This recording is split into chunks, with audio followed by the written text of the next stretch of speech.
1. Rois chapitre 4 verset 33.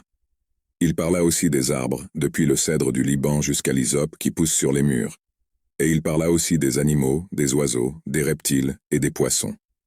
Ce verset fait partie d'une description de la sagesse de Salomon, qui était réputé pour la sagesse et la compréhension que Dieu lui avait donnée.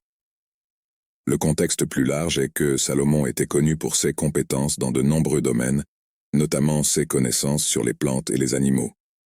Dans ce verset, Salomon est loué pour sa compréhension des arbres, depuis les arbres majestueux du Liban comme le cèdre, jusqu'aux plus modestes, comme l'hysope qui pousse sur les murs. Il connaissait également la faune, notamment les oiseaux, les reptiles et les poissons.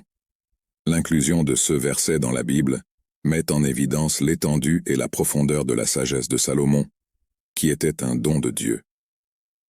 Cette sagesse ne se limitait pas aux questions religieuses ou spirituelles, mais englobait de nombreux aspects de la connaissance humaine.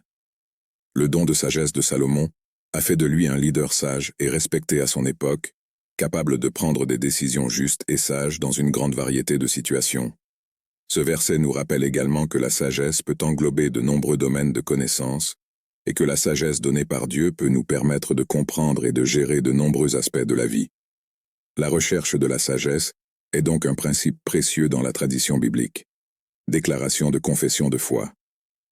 Seigneur Jésus-Christ, je confesse que je suis pécheur et que je suis séparé de Dieu à cause de mon péché. Je me repens de mes péchés, et je reconnais le Seigneur Jésus-Christ comme le seul et suffisant sauveur de ma vie, et je dirige à la vie éternelle, et écris mon nom dans le livre de vie. Amen. Éphésiens 2 versets 8 et 9. Car c'est par la grâce que vous avez été sauvés par la foi, et cela ne vient pas de vous, c'est un don de Dieu. Cela ne vient pas des œuvres, afin que personne ne puisse se glorifier. Jean dit, verset 28, « Je leur donne la vie éternelle, et ils ne périront jamais. Personne ne peut les arracher de ma main,